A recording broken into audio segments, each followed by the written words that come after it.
Dream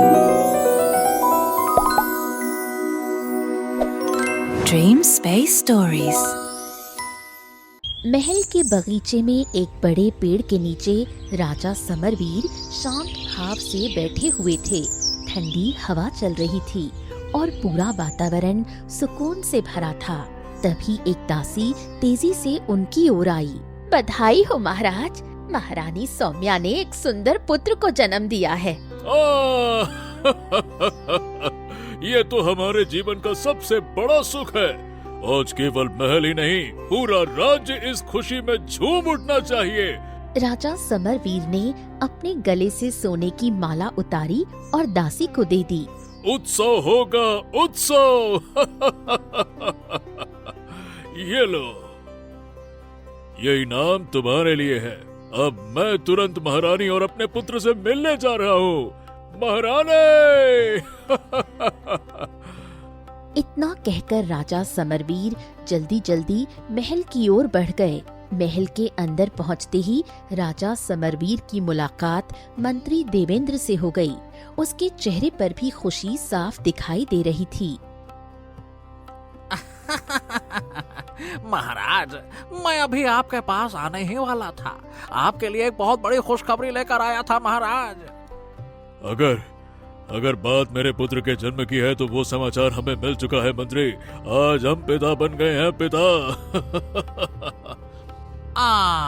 धत्तेरे की, मेरा मन था कि ये शुभ समाचार सबसे पहले मैं आपको सुनाऊं, लेकिन दासी मुझसे पहले ही आपके पास पहुंच गई। ये सुनकर राजा समरवीर हंस पड़े और दोनों साथ साथ महारानी के कक्ष की ओर चल दिए। रानी सौम्या बिस्तर पर आराम कर रही थी। आपका पुत्र बिल्कुल आपकी तरह है। अभी दासी उसे टहलाने के लिए ले गई है। हमारा पुत्र बड़ा होकर एक बहादुर और न्याय करने वाला राजा बनेगा। राजा मंत्री देवेंद्र की ओर देखकर बोला। मंत्री जी, आज शाम तक पूरा महल फूलों से सजा होना चाहिए। पूरे राज्य में घोषणा करवा दो कि अगले 7 दिनों तक शाही भोज होगा। किसानों का इस साल का कर माफ कर दिया जाए। हर व्यक्ति को ये खबर मिलनी चाहिए कि उनके भावी राजा का जन्म हो चुका है। मंत्री देवेंद्र खुशी से सिर झुकाकर वहाँ से चला गया। अपने पुत्र का नाम क्या रखेंगे? अर्जुन। हमें विश्वास है कि हमारा अर्जुन एक महान राजा बनेगा। शाम होते होते पूरा महल फूलों और रोशनी से जगमगा उठा। चारों ओर उत्सव का माहौल था। राजा समरवीर आंगन में टहल रहा था कि तभी एक सैनिक उनके पास आ पहुंचा। महाराज, एक साधु आपसे मिलना चाहते हैं। आज तो खुशी का दिन है। उन्हें आदर के साथ अंदर लेकर आओ। जाओ। कुछ ही देर में एक साधु महल के आंगन में पहुंचा। उसके चेहरे पर गंभीरता थी और उसकी नजरें सीधे राजा समरवीर पर टिक गईं। प्रणाम साधु महाराज, क्या बात है? आप हमें इस तरह से क्यों देख रहे हैं? हरिओम हरिओम हरिओम। जिस पुत्र के जन्म पर आज तुम इतना आनंद मना रहे हो, वही एक दिन तुम्हारी सारी खुशियों को दुख में बदल देगा। ये कैसी अशुभ बातें कर रहे हैं आप महाराज? आज के दिन हम ऐसी बातें नहीं सुनना चाहते। ये फालतू की बातें मत करिए। राजन, इंसान कभी भी अपने पुराने कर्मों से नहीं बच पाता। तुमने अतीत में एक बड़ा अन्याय किया है। आप किस बात की ओर इशारा कर रहे हैं महाराज? तुम अच्छी तरह से जानते हो कि मैं किस घटना की बात कर रहा हूं। बस ठीक है, बस बहुत हो गया। उस विषय पर अब एक शब्द भी मत कहना। मैंने जो किया अब मुझे वही सही लगा था। बस फालतू की बात मत करिए आप। अच्छा, क्या बिना किसी गलती के सजा देना तुम्हें सही लगता है? अरे महाराज, मैं उस घटना को पीछे छोड़ चुका हूँ, उससे आगे बढ़ चुका हूँ। अब हम उसके बारे में नहीं सुनना चाहते। क्या आपको समझ में नहीं आता? तुम चाहे उसे भूल जाओ, लेकिन तुम्हारे कर्म तुम्हारा पीछा नहीं छोड़ेंगे। याद रखो, तुम्हारा पुत्र श्राप लेकर बड़ा होगा। जब वो जवान होगा तब तुम्हें मेरी बातों का मतलब समझ आएगा। हरिओम हरिओम हरिओम। इतना कहकर साधु महल से बाहर चला गया। राजा समरवीर कुछ देर तक वहीं खड़ा रहा। उनके चेहरे पर चिंता की हल्की रेखाएं उभर आईं, लेकिन अगले ही पल उसने उन बातों को अपने मन से निकाल दिया। समय ऐसे ही पंख लगाकर उड़ने लगा। 20 साल बीत चुके थे। राजा समरवीर अपने सिंहासन पर बैठा हुआ था। तभी एक गुप्तचर तेजी से दरबार में आ पहुंचा। महाराज की जय हो। महाराज, राजकुमार अर्जुन इन दिनों अपना ज्यादातर समय संगमगढ़ के सुंदरवन तालाब के पास बिताते हैं।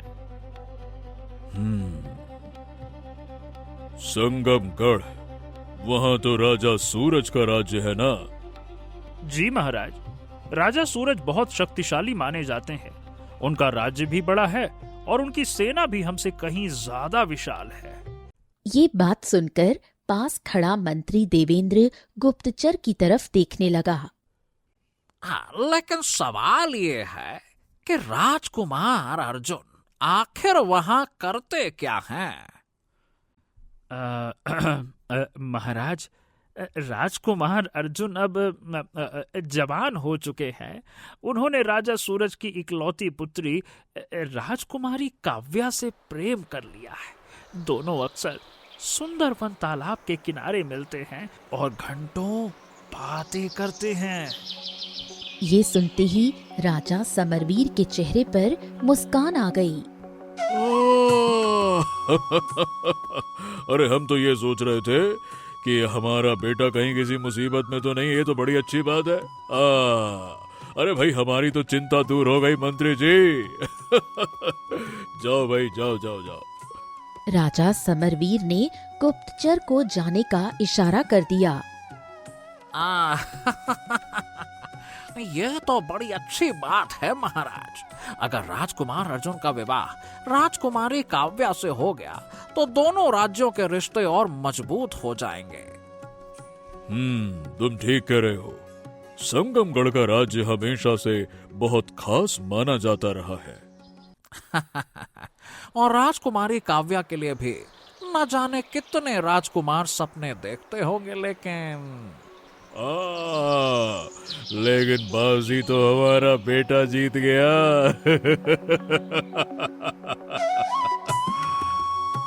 दूसरी तरफ सुंदरवन तालाब के किनारे एक बड़े पेड़ के नीचे राजकुमार अर्जुन और राजकुमारी काव्या बैठे हुए थे। हल्की हवा चल रही थी और चारों तरफ शांति थी। हम कब तक इस तरह छिप छिप कर मिलते रहेंगे अर्जुन? हाँ, क्या बताऊं। तुम मेरे पिता को नहीं जानती काव्या। मुझे पूरा यकीन है कि उन्होंने मेरे पीछे लोगों को लगा रखा होगा और शायद उन्हें मेरे बारे में पता भी चल गया होगा। तो फिर तुम उनसे बात क्यों नहीं करते? अरे क्या बात करना है। देखना, एक दिन पिताजी मुझसे खुद ही इस बारे में पूछेंगे कि बेटा जी बताइए, कहाँ जा रहे हैं आजकल आप? किससे हो रही हैं हंस हंस के बातें? तब बता दूंगा मैं उन्हें सच। उसके बाद देखना, वो हम दोनों की शादी जरूर करवा देंगे। ये सुनकर काव्या हंसने लगी। तुम्हें हर बात का जवाब देना आता है। कुछ देर बाद राजकुमार अर्जुन अपने महल की ओर लौट गया। राजा समरवीर अपने कक्ष में बैठा हुआ था। तभी राजकुमार अर्जुन वहां आ गया। उसे देखते ही राजा मुस्कुराने लगा। बेटा जी, आजकल आप बहुत बाहर समय बिताने लगे हैं। किससे हंस हंस के होती हैं बातें? बताइए जरा। अब हमें भी बता दो कि संगमगढ़ में ऐसा क्या है जो तुम्हें बार बार खींच के ले जाता है? राजकुमार अर्जुन मुस्कुराया और बिना झिझक अपने पिता की ओर देखने लगा। पिताजी, जब आपको संगमगढ़ के बारे में पता है तो मुझे लगता है कि बाकी बातें भी आप जानते ही होंगे। फिर चलिए ठीक है, फिर भी मैं खुद ही बता देता हूँ। पिताजी, मैं राजा सूरज की पुत्री राजकुमारी काव्या से प्रेम करता हूँ और काव्या भी मुझसे प्रेम करती हैं और हम दोनों विवाह करना चाहते हैं। यही बात तो तुम्हारे मुंह से सुनना चाहते थे बेटा जी। अब तुम निश्चिंत होकर आराम करो पुत्र, कल हम खुद राजा सूरज से इस बारे में बात करेंगे। अगले दिन राजा समरवीर अपने घोड़े पर सवार होकर संगमगढ़ पहुंच गया। उस समय राजा सूरज अपने दरबार में बैठा हुआ था।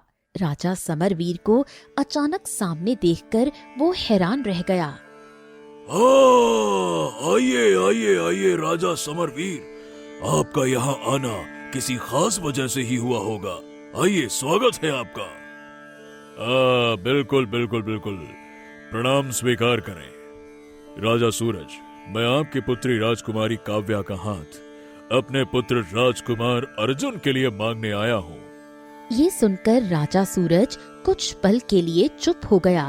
तभी राजा समरवीर फिर बोला, देखिए, घबराने की कोई बात नहीं है। अर्जुन और काव्या एक दूसरे से प्रेम करते हैं, तो मैं चाहता हूँ कि उनका विवाह हो जाए। तो राजा सूरज ने एक सैनिक को इशारा किया। थोड़ी देर बाद राजकुमारी काव्या दरबार में आ गई। काव्या बेटा, क्या ये बात सच है? हाँ पिताजी, ये सच है। राजा सूरज कुछ देर सोचता रहा, फिर उसके चेहरे पर मुस्कान आ गई। ठीक है, अगर हमारी बेटी इस रिश्ते से खुश है तो हमें कोई आपत्ति नहीं है। बात पक्की हुई।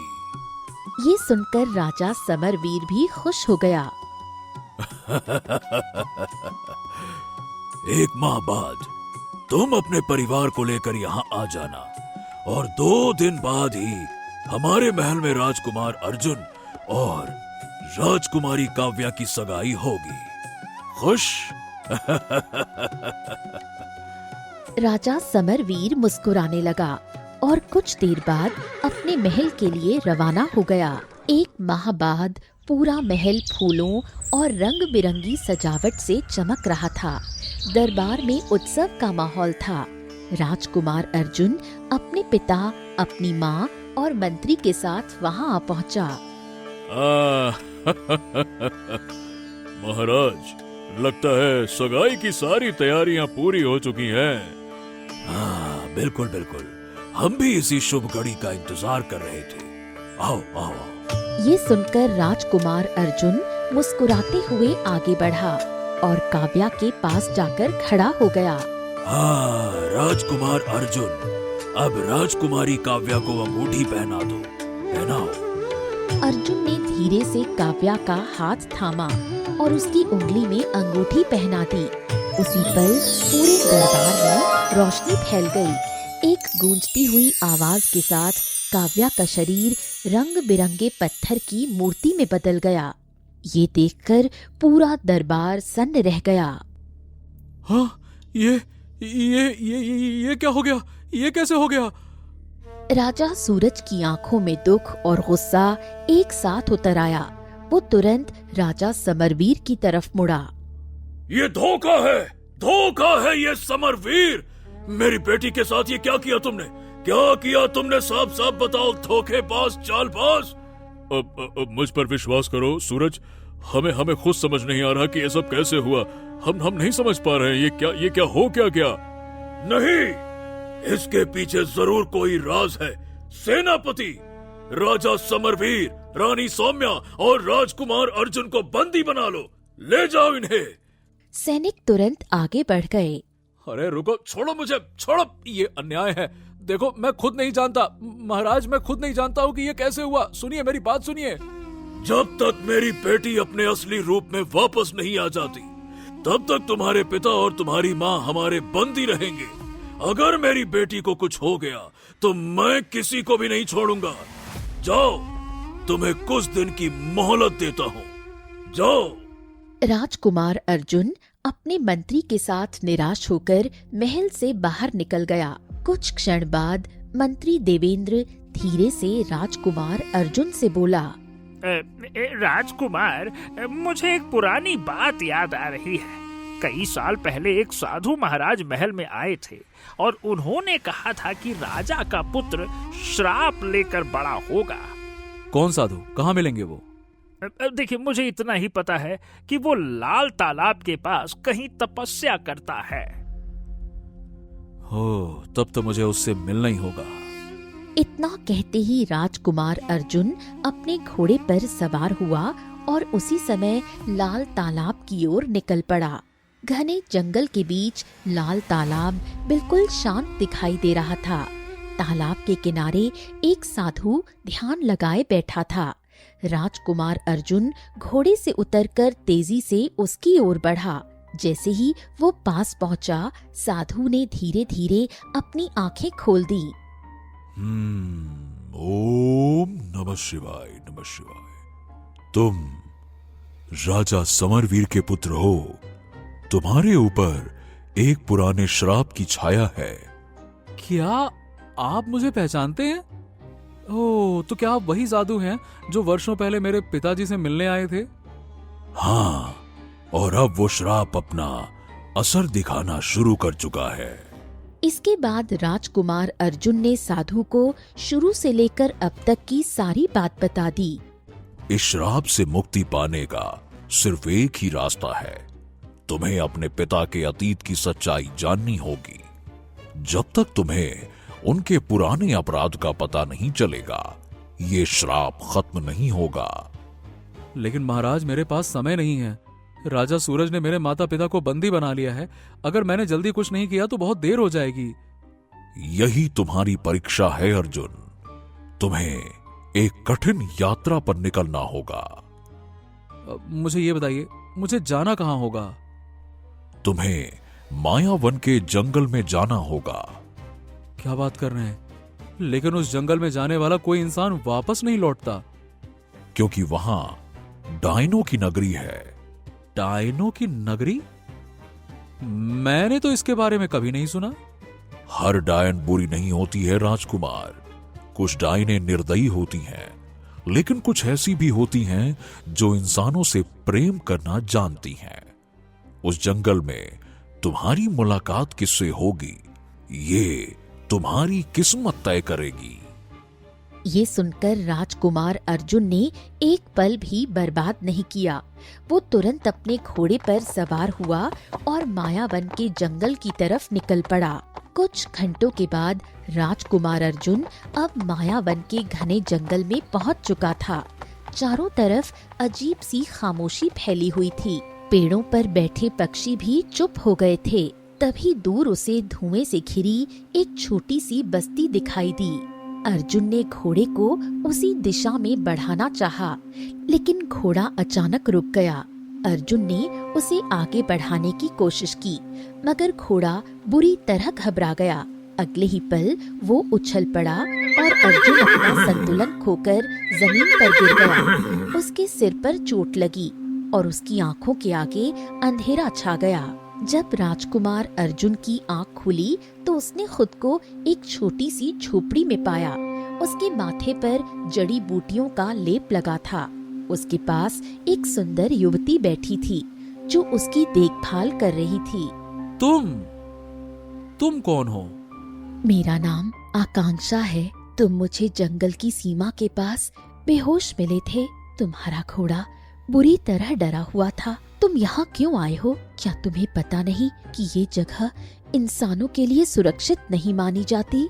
ये सुनकर अर्जुन की आंखें नम हो गईं। उसने आकांक्षा को अपने ऊपर आए संकट और काव्या के पत्थर बनने की पूरी कहानी बता दी। अगर ऐसा है तो तुम्हें हमारी रानी से मिलना होगा। शायद वही तुम्हारी मदद कर सके। इतना कहकर आकांक्षा उसे झोपड़ी से बाहर ले आई। दोनों घने जंगलों के बीच बने एक विशाल महल की ओर चल पड़े। कुछ देर बाद अर्जुन और आकांक्षा उस रहस्यमयी महल में पहुंच गए। महल बहुत भव्य था, लेकिन उसका वातावरण किसी रहस्य से भरा हुआ लग रहा था। अंदर एक तेजस्वी स्त्री सिंहासन पर बैठी थी। जैसे ही उस रानी की नजर राजकुमार अर्जुन पर पड़ी, उसके चेहरे का रंग बदल गया। आकांक्षा, तुम एक मनुष्य को यहाँ क्यों लेकर आई हो? महारानी, पहले इसकी पूरी बात सुन लीजिए। राजकुमार अर्जुन आगे बढ़ा और उसने शुरू से लेकर अब तक की सारी घटना रानी को बता दी। लेकिन जैसे ही रानी को पता चला कि वो राजा समरवीर का पुत्र है, उसकी आंखों में गुस्सा उतर आया। तो तुम राजा समरवीर के बेटे हो? जी, मैं उन्हीं का पुत्र हूँ। तुम्हारे पिता ने बहुत बड़ा अपराध किया था और उनके कर्मों की सजा अब तुम्हें मिली है। जब भी तुम किसी स्त्री से प्रेम करोगे और उसे छुओगे, वो पत्थर की मूर्ति बन जाएगी। लेकिन क्यों? मेरे पिता ने ऐसा क्या किया था?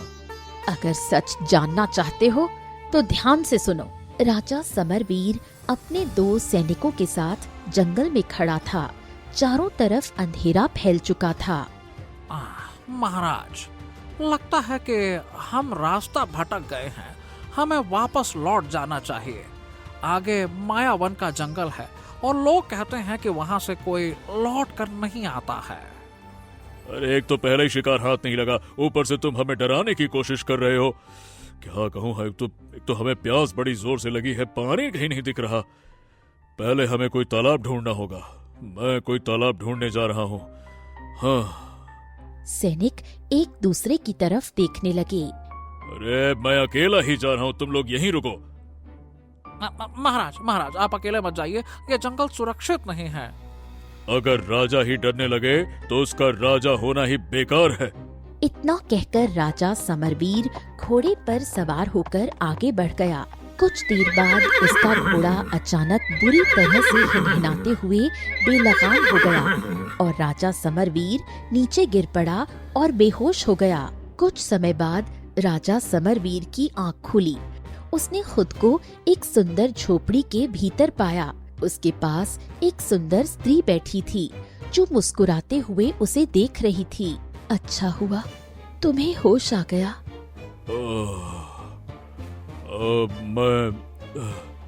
मैं कहाँ हूँ? तुम मायावन के जंगल में हो। क्या ये वही जंगल है जहाँ से कोई वापस नहीं लौटता? लेकिन तुम लौट जाओगे। राजा समरवीर कुछ देर तक उस स्त्री को देखता रहा। उसने उठने की कोशिश की, लेकिन कमजोरी के कारण फिर लेट गया। अभी आराम करो, तुम्हें चोट लगी है। पूरी तरह ठीक होने में थोड़ा समय लगेगा। तुम्हारा नाम क्या है?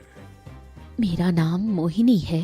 दिन बीतते गए और राजा समरवीर धीरे धीरे ठीक होने लगा।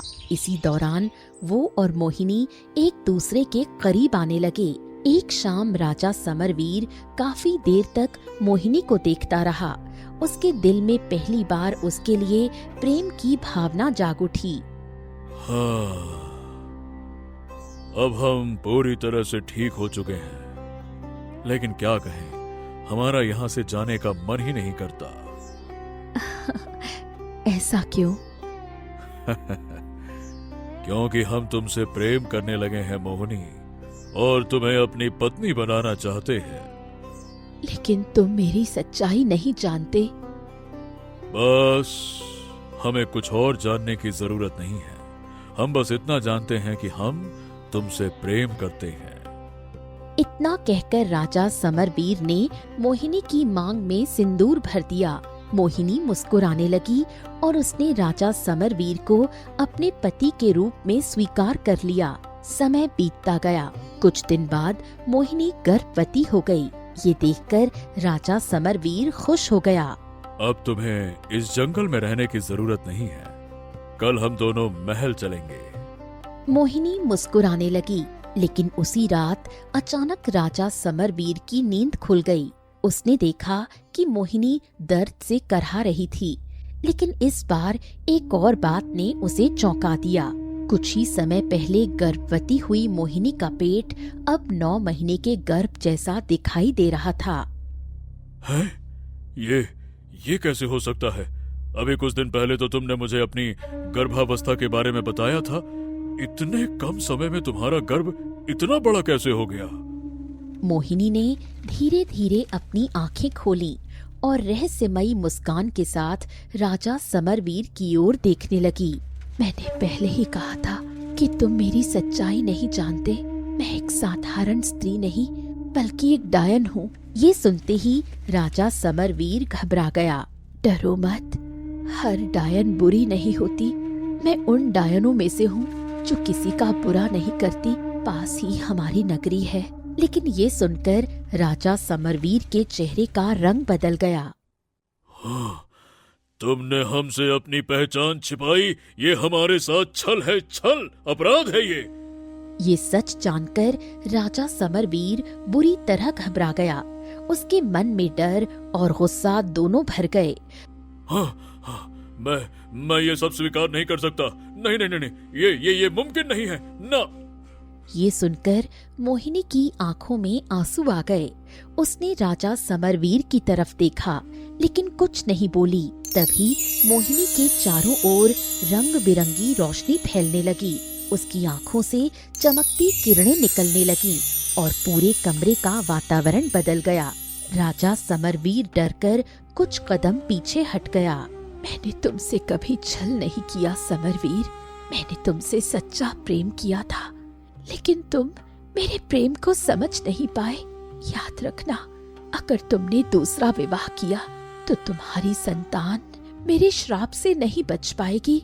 इतना कहकर मोहिनी का शरीर धीरे धीरे चमकने लगा और कुछ ही पलों में वो रंग बिरंगी रोशनी में बदलकर हमेशा के लिए गायब हो गई।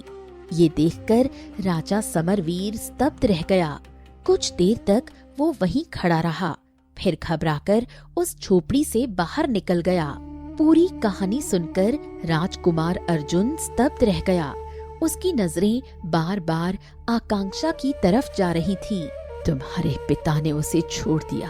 तुम्हारे पिता का व्यवहार वो सह न सकी और उसकी पुत्री को जन्म देने के बाद वो चली गई। ये लड़की जो तुम्हारे पास खड़ी है, यही उसी माँ की बेटी है जिसे तुम्हारे पिता ने अपनाने से इनकार कर दिया था। ये आकांक्षा है, तुम्हारी बहन। ये सुनकर अर्जुन के पैरों तले जैसे जमीन खिसक गई। महारानी, मैं अपने पिता के अपराध के लिए आपसे क्षमा मांगता हूँ। इस गलती में देखिए मेरा कोई दोष नहीं है, लेकिन आकांक्षा जरूर मेरी बहन है और मैं इसे अपने साथ लेकर जाऊंगा और इसे हर वो अधिकार दूंगा जिसकी वो हकदार है। तभी रानी की आंखों से रंग बिरंगी रोशनी निकलने लगी। वो रोशनी अर्जुन के शरीर पर पड़ने लगी। कुछ ही पलों में उसके शरीर से काला धुआं निकलकर हवा में गायब हो गया। अब तुम श्राप से मुक्त हो चुके हो। अब तुम काव्या को छुओगे तो वो फिर से अपने असली रूप में लौट आएगी। तुम अपने पिता जैसे नहीं हो। अगर आकांक्षा तुम्हारे साथ जाना चाहे तो वो जा सकती है। उसकी रगों में इंसान और डायन दोनों का रक्त बहता है। अर्जुन ने आकांक्षा का हाथ थामा और दोनों महल की ओर निकल पड़े।